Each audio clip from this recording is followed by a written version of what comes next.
This is Luke. And not long ago, he was struggling to hit the ball out of the infield. But just recently, he just crushed his first home run ever. So in this video, I'm going to break down exactly what we did to make that happen step by step so you can do the same or you can help your son do it too. If you want the D.R.I.V.E framework cheat sheet for free, comment below D.R.I.V.E and I'll send it over. Okay, so the first part of the framework is develop the power chain. Okay, so the power chain, it's one of the most important things because when it comes to power, power comes from the ground and flows through the body like a chain reaction. So our job as a hitter is to create as much energy as we possibly can so we can release it into the baseball. And if we're trying to create power through our mechanics, there is 3 power levers that we're trying to, basically use and work on. And the first one is ground force. Okay, so think of ground force as like pushing into the ground, right? When you're starting to load, right? You can see how you go into your back leg, right? And you're basically pushing into the ground and starting to create energy. That right there is that ground force. And we want to build as much energy as we possibly can. So think about this as like jumping or sprinting. You see how when you jump, your knees go down and you press into the ground and then you go up. It's the same thing when we're starting to basically load and develop power. We want to get into that back leg, push into the ground. That starts creating energy. And then the next thing is we want to use torque, or we want to torque. And what that is the coil and the uncoil, right? And basically storing that energy into that back leg. And once you start to uncoil, it releases all that energy, right? Think about this as like pulling a rubber band back, right? The more you can pull that rubber band, the more, snap it's going to have and the farther the ball is going to go, or the farther the rubber band will go.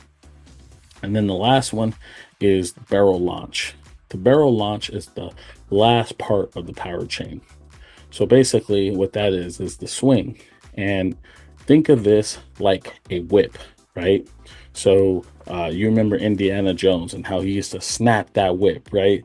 That's basically what we're trying to do here with our bat. We start creating energy from the ground by pushing in the ground. We coil and uncoil to store energy and release it. And then we use the bat like a whip and fire it to the baseball. Okay. And that right there is the power chain. And once you have the power chain, that's when things start to change. And that's exactly what we did with Luke so that he was able to hit his first home run. We started working on this power chain, getting him to fire correctly, getting him to be explosive, to use the ground to create energy. And that's how his power started to go up.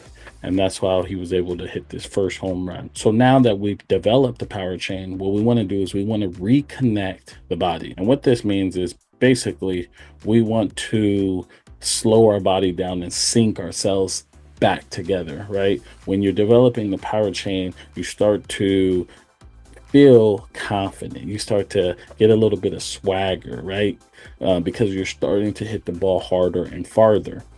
But we don't want to lose our mechanics, and we don't want to start being too aggressive where our mechanics break down. And that's what a lot of players do. They start to swing extremely hard and their mechanics break down. They start opening up, they're rolling over. So we want to reconnect the body so that we're able to be consistent getting the barrel to the baseball. And the goal here is to stay connected from the ground to the bat.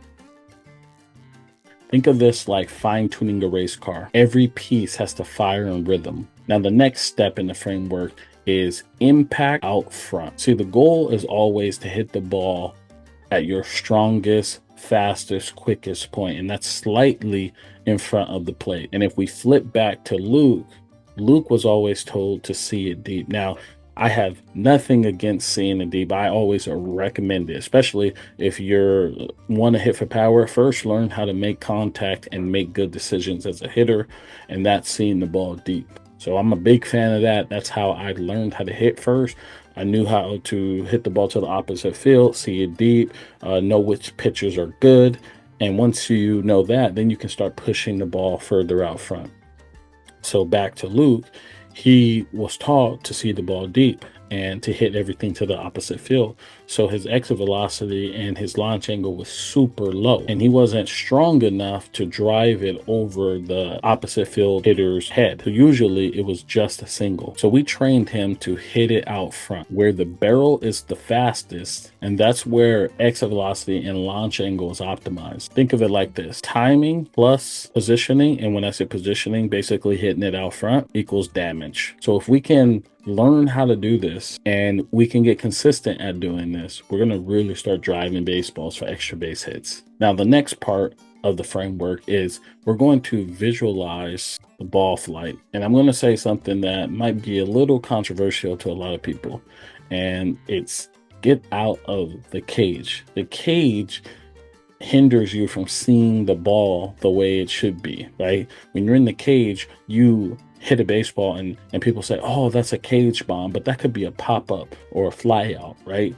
So we basically had him go out to the field and hit, where he can see how the ball's carry and he can start optimizing his launch angle and optimizing, getting familiar with hitting it out front so he can drive the baseball. And the great thing about this is that once he starts seeing the ball start carrying and he sees that he can hammer the baseball, then it starts to turn into, reality.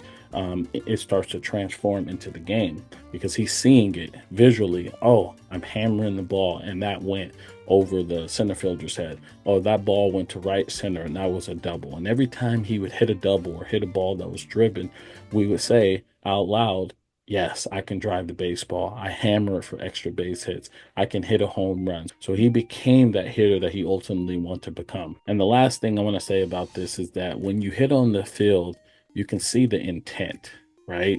Sometimes in the cage, you're optimizing your mechanics, your routine, your repetitions, right? You're doing the same movements over and over. When you're out in the field, you have a second to pause and see that ball flight and see where it's going. And then at the same time, once they hit that ball and it goes for a gap or double or go over the fence, the next pitch is like, ooh, I want to do that again. So the intent is higher. So I would recommend you get out of the cage and start working out in the field. So the last step in the framework is the E, and what we did here is we just elevated the baseball. Now, we didn't say uppercut. I'm a big fan on getting on path and finishing high. Think of this like a Nike swoosh symbol. And if you guys seen any of my videos, like how to hit your first or next home run, which I'll put below if you haven't, I talk about the catch swing framework.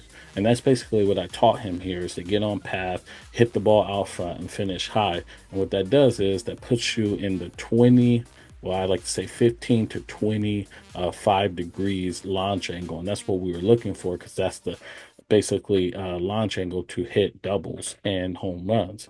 So the more we can optimize for that, the more chances he'll have at driving the baseball for extra base hits. You see, when the bat path matches the pitch plane and you hit it out front, you naturally get the right lift to drive the baseball. And we train this through ideal mechanics and contact positioning, which is hitting it out front. And that's the reason why his hard hit balls, especially in the air, didn't die anymore. They were carrying out of the ballpark. So right here, I'm going to put launch angle and I'm going to put 15 to 25. So this right here is the framework, right?